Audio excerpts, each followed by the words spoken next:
Did you know that in English, some words can change pronunciation depending on where they are and how important they are?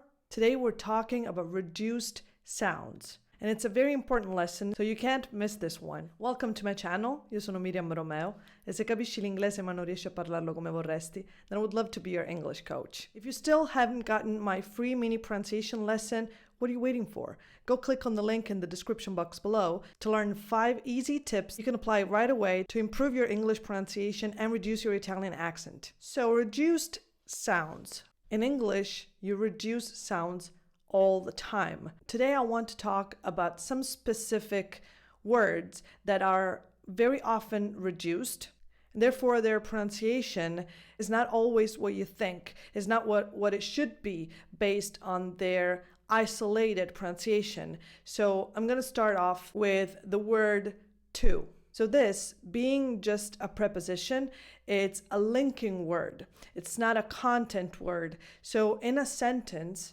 this is not, 99% of the time, this is not the most important word. It's not an operative word. So its sound gets reduced. So I think you already know that want to often becomes wanna, and going to often becomes gonna. But since these two examples are very, very common and famous, I want to focus on another reduction of the word to. It often gets reduced to a smaller sound that sounds different compared to these other two words. Let's use a sentence as an example so you know what I mean. It takes up to 2 hours to get there. Now the word to appears twice, and it is both times reduced. And I've also put the number 2 in this sentence so you can see the difference.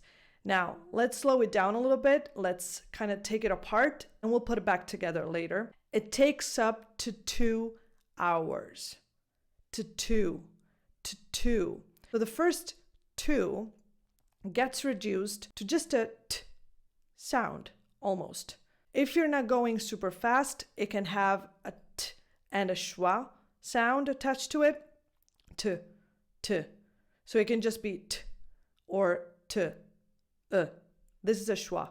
Remember the schwa? I've talked about it in a previous video. I will link it up here. So if you go slow, it takes up to 2 hours. So even if you're going slow, you don't say it takes up to 2 hours. That's too much. It's too much. It's unnecessary. If you're going faster, you're going to experience even more reduction. It takes up to 2 hours. It takes up to 2. It takes up to 2, to 2, to 2, to 2. It's just a T sound. And then you fully pronounce the 2 as in the number right after. And the second one, to get there, same thing.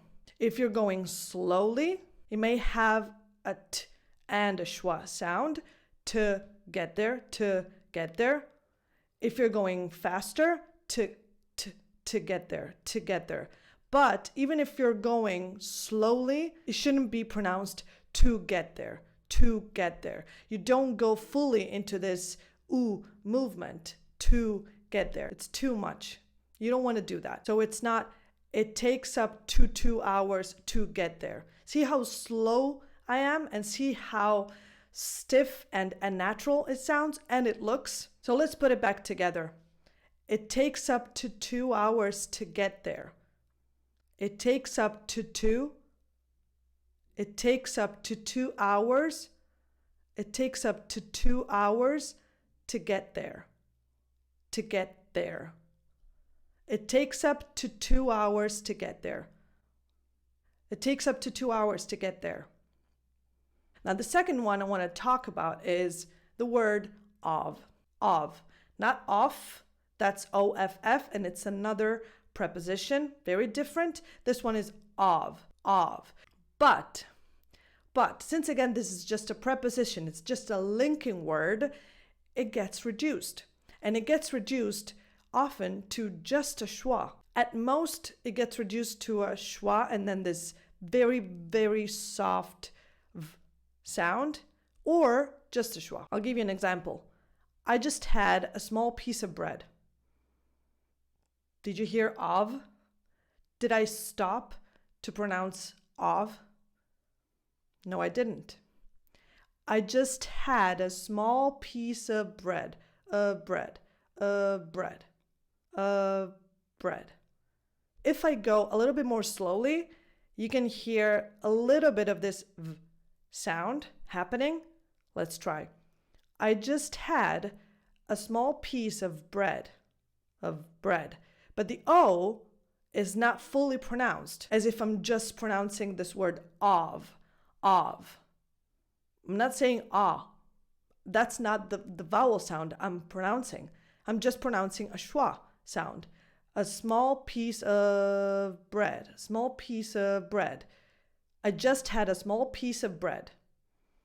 Another example is a very, very common expression, piece of cake, which is used when something is super easy to do, super easy to accomplish. Piece of cake, piece of cake, piece of cake, piece of cake. If you go super slowly, which you never do because this is just an expression that you say in one breath very fast.